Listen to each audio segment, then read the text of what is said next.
En esta entrega de Islas, 6 de los más interesantes jóvenes escritores y escritoras de Canarias nos cuentan desde casa las particularidades de sus obras y apuntan sus referencias literarias, cinematográficas y musicales.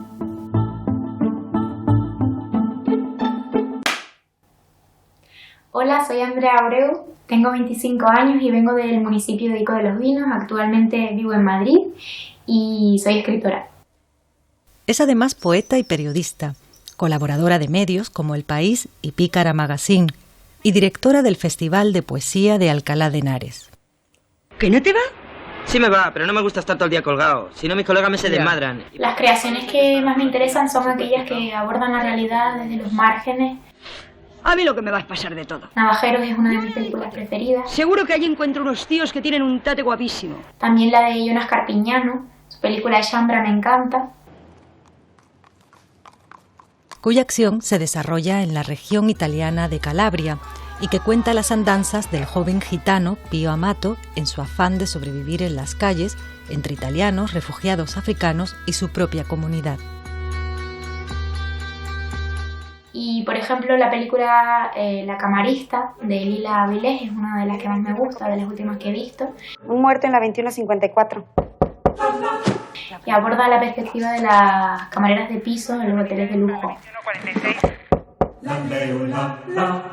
Me fascinan los géneros que juegan con los bordes, delgados límites, ¿no?, entre la realidad y la ficción. El género documental es uno de mis preferidos. Buenas noches. Quería pedir información. La Mami, que es un documental de Laura Herrero, es uno de los últimos que más me ha gustado. ¿Cómo te llamas? Me llamo Carla. ¿Es tu nombre verdadero? Sí. Si era octubre, un niño, no hay pesos por guay. Un amor a mi gente en Tenerife. Un amor a mi hermano Cruz y un amor a mi hermano Choclo, que están haciendo la chamba. En cuanto a la música, los géneros que más me interesan son la bachata, la cumbia, el reggaetón. Me encanta Bad Bunny, de hecho Panza de Burro lo escribí a base de música de Bad Bunny de fondo. También quien haya leído la novela sabe que me interesa mucho Aventura, que es la banda sonora de mi vida. Y también otros géneros como el R&B o el soul. Uno de mis artistas preferidos de la escena musical canaria actual es Chocloc.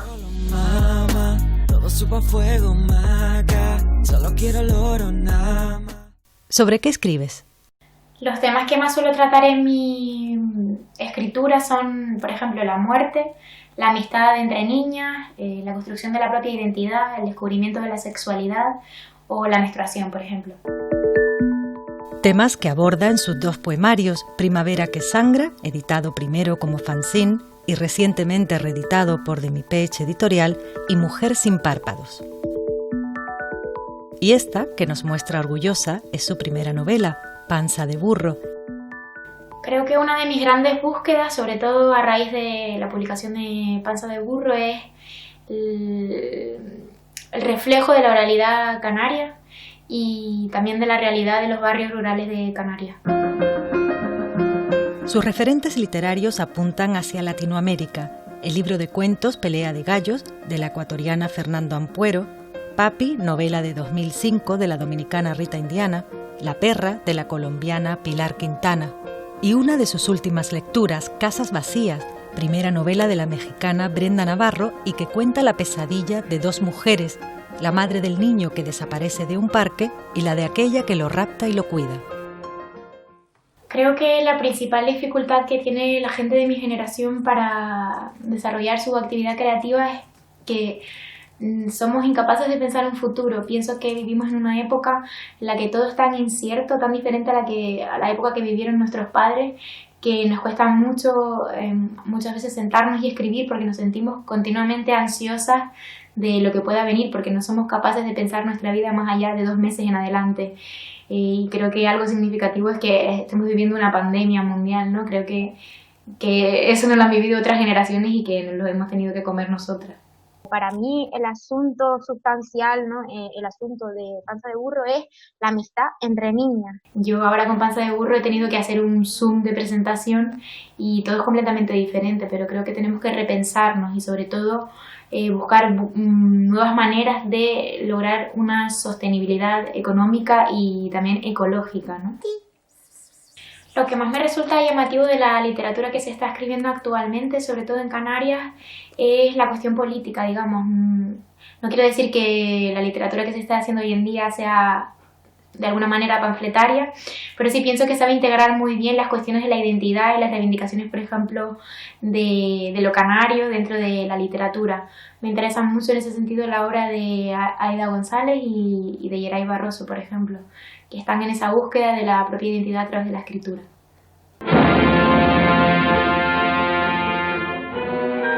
La tortuosa relación entre un joven escritor y la estrella de Hollywood, Norma Desmond, es una de las referencias cinematográficas de nuestro próximo protagonista.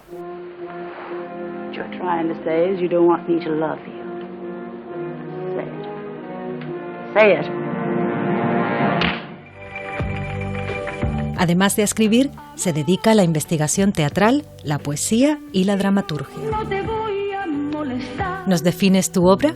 Bueno, a mí me gusta definir mi obra como mamarracha, que es una palabra que viene del árabe y significa bufón, y a ese Angélica líder que los bufones eran los únicos que se podían reír del rey. Entonces me gusta escribir de otros cuerpos, de otras sensibilidades, de otras personas, de otros mundos que puedan representar a personas como yo, que nos definimos como personas no normativas. Por causas ajenas a su voluntad, dos de las actrices que diariamente triunfan sobre este escenario hoy no pueden estar aquí. El cine de Almodóvar, sobre todo el monólogo del agrado En todo sobre mi madre, interpretado por Antonia San Juan, es otro de los referentes en su literatura. Nada mejor que hacer, y para una vez que venía al teatro, es una pena que os vayáis.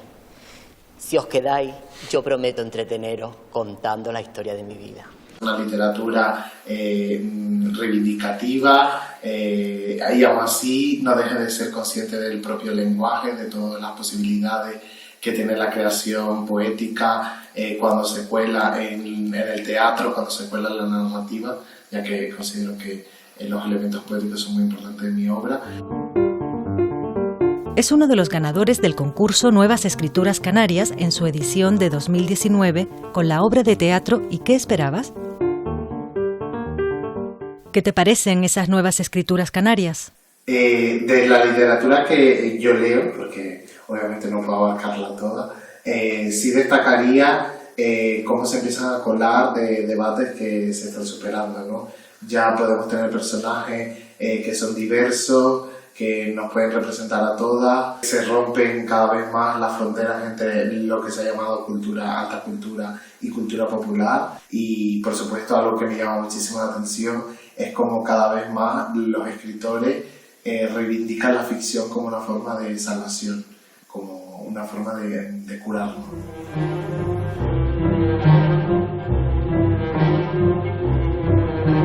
Pasemos a los referentes musicales.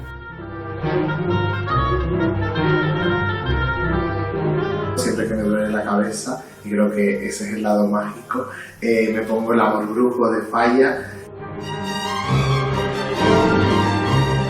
porque me fascina sobre todo la danza ritual del fuego, de la que hoy hago una tesis relacionada con el ballet, ¿no? Entonces las referencias siempre vuelven.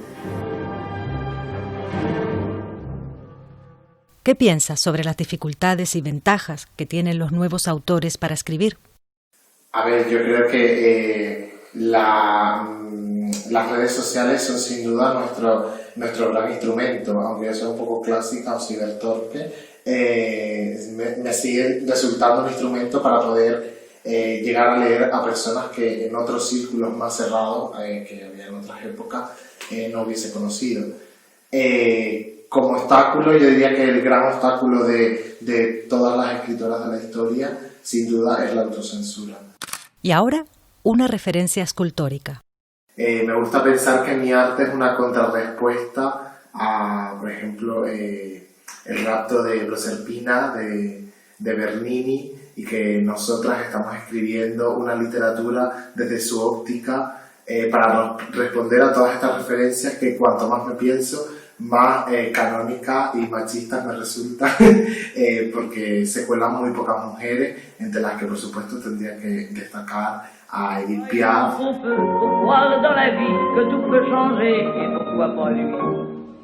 La canción cuenta la historia de un amor fugaz entre un hombre y una mujer que se encuentran bajo el sucio cielo de Berlín y fue la última grabación de Edith Piaf. Pero hay otras cantantes a las que destacar.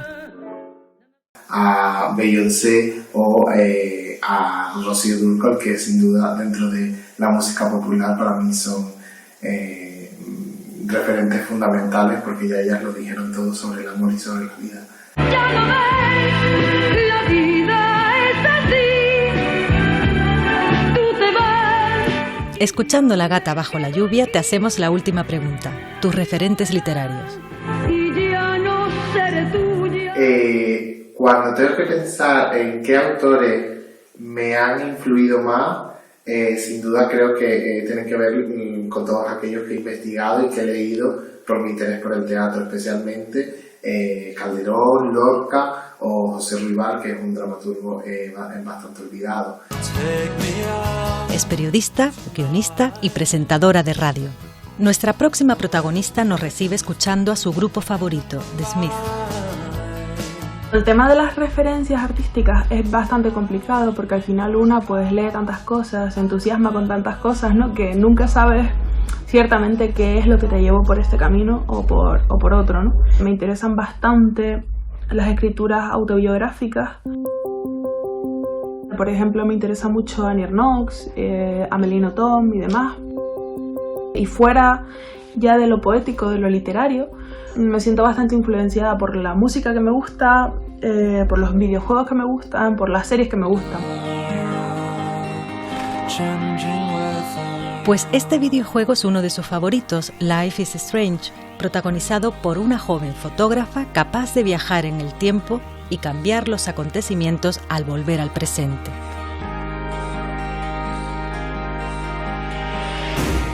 Lo que yo veo más importante en lo que estoy escribiendo ahora es esa mirada sobre el cuerpo, ¿no? Al final, hablar sobre el cuerpo o sobre el cuerpo femenino en mi caso, ¿no? O los cuerpos no normativos, es buscar la configuración de un lenguaje que te ayude a expresar aquello que te dijeron que no se escribía o que no se contaba, ¿no? Todo eso que queda fuera del imaginario patriarcal al que nos han habituado. En 2017 ganó el Premio Internacional Julio Cortázar de Relato Breve de la Universidad de La Laguna. Ha publicado sus poemas en 2 antologías con un estilo muy personal. Al final yo escribo poesía en prosa y hago un poco lo que me da la gana con las puntuaciones y demás, y no sé, eso también me parece una particularidad importante a la hora de hablar de lo que escribo. En 2018 presentó su primer poemario en solitario, Deseo y la Tierra, publicado en Cartonera Island, una de las cada vez más abundantes editoriales independientes. Son ellas quienes se acercan a autores y autores que no han publicado, que no tienen visibilidad en redes sociales y son quienes incluso llevan a cabo proyectos que son mucho más arriesgados en cuanto a no sé, proyectos de corte mucho más feminista y demás, ¿no? Entonces yo creo que no podemos permitirnos dejar que desaparezcan. Y sí que creo que se ha abierto un camino de reflexión en este sentido con todo el tema del confinamiento, pero me da miedo que se pierda y que al final sigamos no apoyando a las librerías locales, no apoyando a las microeditoriales, no apoyando a artistas locales, etcétera, etcétera.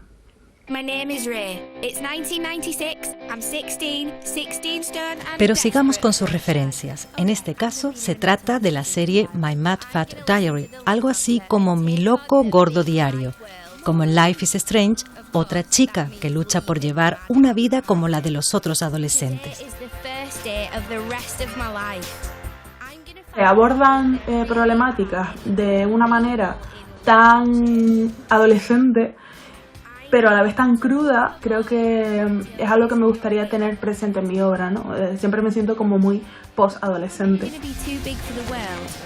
Lo que me parece más llamativo de la literatura actual que yo leo, no de toda, porque no te puedo hablar de toda, porque no la he leído toda ni me interesa toda, es un poco ese mosaico de identidades que el escenario actual nos permite crear. Your aunt's a very lucky woman, Angelica. Y de literatura, mujeres e identidades va otra de sus referencias cinematográficas, el largometraje Las Horas. Basada en la novela Miss Dalloway de Virginia Woolf, gira en torno a la vida al límite de 3 mujeres en diferentes épocas. Estamos situadas en diferentes periferias, ¿no? Que pueden ser más o menos importantes para nosotras. Y al final creo que el escenario actual sí que nos permite hablar un poco desde ellas, ¿no? Un poco, pues en mi caso, hablar desde lo canario, hablar desde ser mujer sin tener que vestirme de algo que yo no soy. What is it to be human? Con esta película de animación, en la que su protagonista, desconcertado con las relaciones humanas, emprende un viaje de autodescubrimiento, enlazamos con la última cuestión: ¿cómo se presenta el futuro? Pues yo diría que tenemos ahí todo el campo de las redes sociales, ¿no? De la virtualidad, cosa que ahora en este contexto de confinamiento está siendo como muy importante. Yo a través de las redes he podido leer a personas a las que no habría leído en mi vida solamente a través de la industria cultural tradicional, ¿no? Y bueno, obstáculos pues los que nos vamos a encontrar siempre al final, la falta de visibilidad de pues ciertos sectores, por ejemplo, la falta de visibilidad de autores y autoras de Canarias en la península, que es una problemática que creo que hay que abordar ya y que no puede seguir quedando ahí atrás, ¿no? Geray Barroso es poeta, graduado en Español, Lengua y Literatura por la Universidad de La Laguna.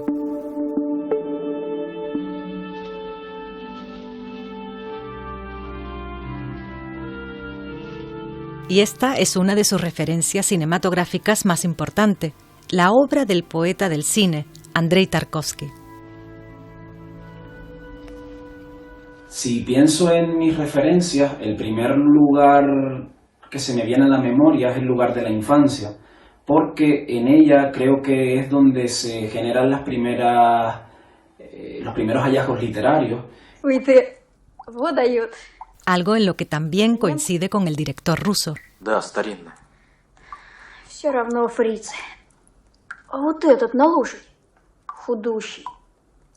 Y ahí recuerdo una gran cantidad de historias de lugares comunes, pero lugares comunes en cierta medida mágicos que entroncan directamente, creo, con la visión literaria.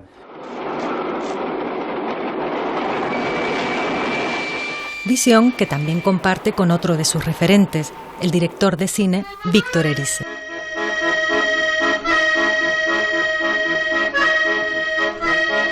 Considero que mi obra literaria se centra en imágenes que se transforman en obsesiones.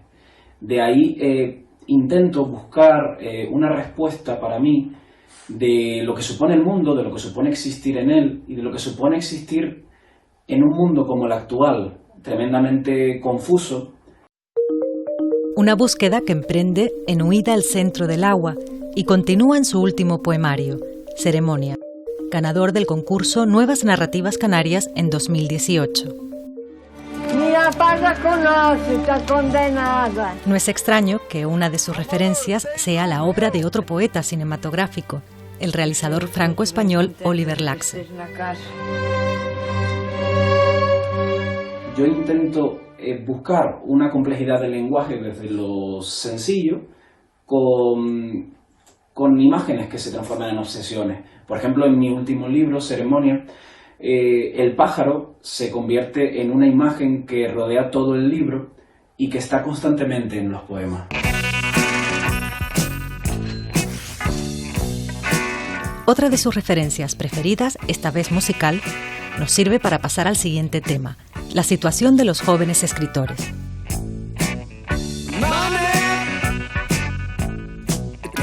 Las grandes posibilidades que dan las redes también han traído diferentes obstáculos, que es que todo se vuelva mucho más libre, por tanto mucho más gratuito, y entonces eso conlleva una parte muy buena, que es dar una mayor visibilidad, pero también conlleva una parte mala, que es una constante lucha económica de los escritores por llegar hasta un estado de supervivencia económica. Geray es también director de la revista cultural Fogal, en la que han colaborado muchos compañeros de su generación. La literatura que se está escribiendo en la actualidad tiene algo muy positivo, y es que no se está adscribiendo a una estética común, sino que está repleto de individualidades. Cada uno tiene un proyecto totalmente diferente que convive con el de los demás y que además convive en armonía. Es decir, no se está buscando la creación de una escuela literaria, sino que se está buscando la creación individual dentro del marco común de la actualidad. Algunas de sus principales referencias literarias están también en Canarias: Alonso Quesada, Agustín Espinosa, Félix Francisco Casanova o Pino Ojeda, además de otras. Lecturas como la del Primero Sueño de Sor Juana Inés de la Cruz, con esa definición perfecta del sueño que ella hace, que dice muerto a la vida y a la muerte vivo. O, por ejemplo, lecturas de Rilke, las elegías del Duino, o de Pessoa, con sus heterónimos, sobre todo el heterónimo de Alberto Caeiro, que para mí fue un impacto total cuando lo leí. Y también autoras como Olga Orozco, por ejemplo, o Alejandra Pizarnik, han supuesto para mí no ya una influencia directa en mi forma de crear, sino una fuente de inspiración para buscar mis propios temas.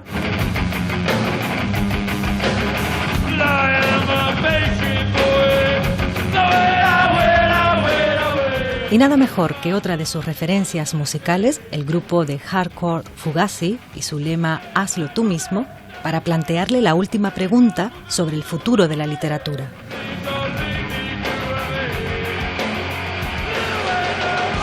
Quizá sea necesario repensar todo el modelo de suplementos literarios, editoriales y demás agentes culturales que hasta ahora se han estado manteniendo dentro de este sistema de constante novedad y constante publicación, y quizá en el próximo año esto no sea posible. Poeta, licenciada en periodismo por la Universidad Carlos III de Madrid. María Valerón nos cuenta desde Fuerteventura. Una temática recurrente, la naturaleza.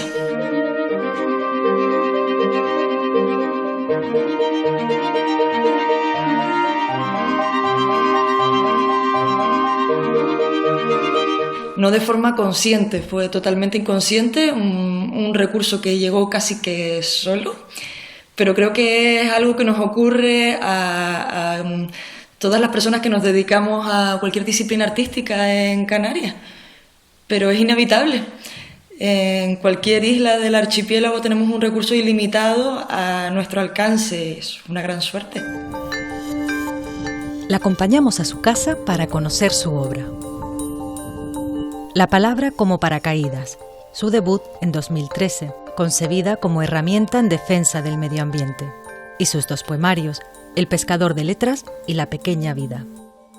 No me siento todavía preparada para hablar de referentes literarios. Sí puedo hablar de mis lecturas favoritas. Toda mi adolescencia perteneció a García Márquez. José Saramago, uno de mis favoritos indiscutibles.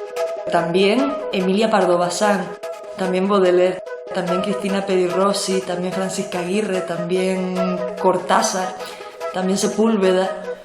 No puedo elegir a un escritor o a una escritora solo, porque todos y todas aportan algo muy especial y me siento que los traiciono o que soy desleal si elijo solo un libro o solo una autora.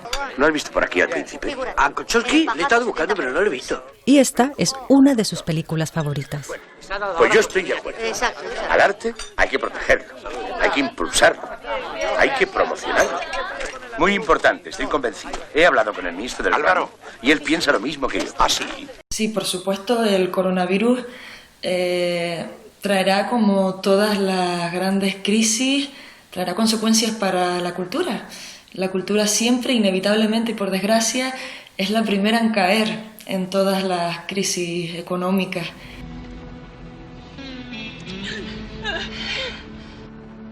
Y del paisaje de su isla al del desierto de Arizona. La historia de Thelma y Luis es otra de sus cintas preferidas. Su fatal desenlace y esa prueba insuperable de amistad entre dos mujeres.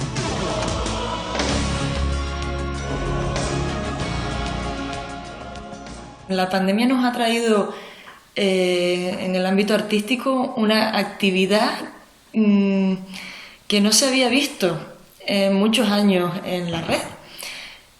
Artistas de todo el archipiélago se han unido para realizar producciones conjuntas. Todo el mundo se ha animado a un despliegue de creatividad que llegó un momento en el que fue incluso ruido y nos bloqueamos y todos paramos y dejamos de producir.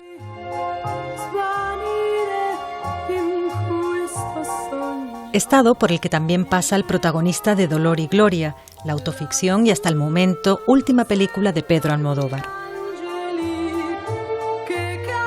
Durante todo el confinamiento ha habido un interés por armar lazos creativos entre todas las islas y me parece precioso y no entiendo cómo es que hasta ahora no lo habíamos hecho. Julieta escribe el relato de su vida en esta película de su admirado Almodóvar. Aprovechamos la referencia para preguntarle por el estado de la literatura actual. Porque eras una niña, porque me resultaba demasiado doloroso, o por simple pudor. Todos los días surgen nombres nuevos de autores y de autoras fantásticos. Hay un interés generalizado por la creación literaria, un interés por la poesía. Creo que generaciones anteriores de poetas habrían matado por nacer ahora.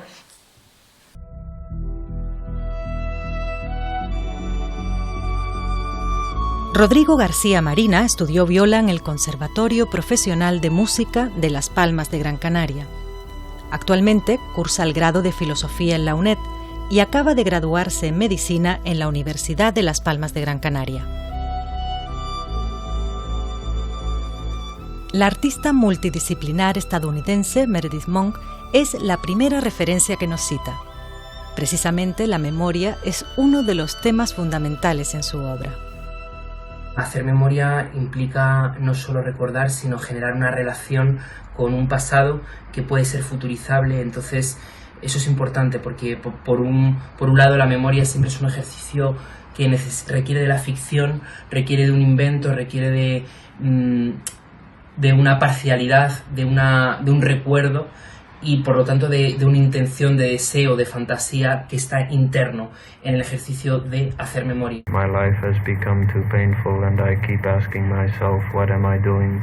Y como no podía ser de otra forma, el cine experimental de Jonas Mekas y su indagación en el pasado es otra de sus referencias importantes. En el pasado tenemos la tradición y en la tradición hay elementos necesarios para el entendimiento, para entender que algunas cuestiones son las mismas y que la humanidad sigue preguntándoselas, ¿no? La autobiografía, el yo, la subjetividad es un lugar también común, ¿no? Es un lugar que se puede poner en común, precisamente porque todos vivimos en una subjetividad, ¿no? O diría Simone Weil, en una ficción interna, que es lo que pensamos, lo que sentimos y lo que realmente somos. Su poemario, La caricia de las amapolas, fue premio Saulo Torón en 2015. Y con Áureos ganó el concurso Irreconciliables 2017, del que fue jurado en la siguiente edición. Se mantienen muchísimos tópicos literarios de siempre, ¿no? Esos mismos tópicos que llevamos leyendo y viendo desde textos medievales, que todavía se mantienen, aunque permuta, digamos, la tecnología, la exterioridad, ¿no? Si hay, por ejemplo, un gran foco de una poesía de la amistad, o hay un trabajo muy interesante de una poesía de la complicidad, de la amistad, de la reciprocidad entre quienes escriben, ¿no? Que quizá sea uno de los elementos que sacaría a destacar de entre la poesía joven, ¿no? Actual. En 2019 colabora con un relato en esta colección de autores y autoras de la nueva narrativa queer, una generación de creadores que comparten problemas comunes. Nos reunimos en el mundo Internet, pero el mundo Internet a su vez es un lugar, un espacio donde no se puede subsistir, no hay una generación de medios de subsistencia básicos, y entonces siempre se escribe en un cuarto que diría Remedios Zafra, conectado, ¿no? Usando el cuarto propio que busca Virginia Woolf en sus obras. Y claro, ese cuarto conectado está lleno de entusiasmo, pero a la vez ese entusiasmo termina siempre apocado por la pobreza, por la inestabilidad económica, etc.